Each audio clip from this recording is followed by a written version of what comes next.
রাজধানীর উত্তরায় বাড়িতে অগ্নিকাণ্ডের ঘটনায় ৩ জন নিহত হয়েছেন। সকালে অগ্নিকাণ্ডের ঘটনা ঘটে। ফায়ার সার্ভিসের চেষ্টায় সকাল 10টার দিকে আগুন নিয়ন্ত্রণে আসে।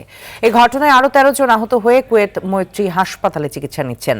ফায়ার সার্ভিস জানায়, নিহত 2 জনের মধ্যে 2 জন নারী ও 1 জন পুরুষ।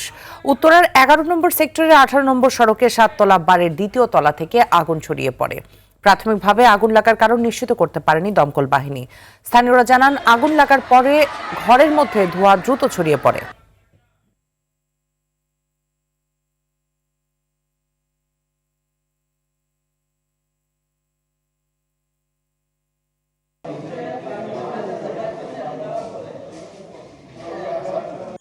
পাঁচতলা ছয়তলা তো আগুন লাগে নাই, পরে এই ধুমা ওদিকে যায়, ভিতর থেকে ধুমা যায় আর আগুন করে উপরে উঠছে। পরে আর বলতে পারতেছি না কি হইতেছে না। আমরা চেষ্টা করতেছি ছাদের থেকে মই দেওয়ার জন্য, সিঁড়িতে যাওয়ার জন্য করতে হবে। তারা ছাদেও যেতে পারতেছিল না, গেট ওদিকটা মারা ছিল ধুমায়, কারণ মারা ধুমা থেকে হয়ে গেছিল।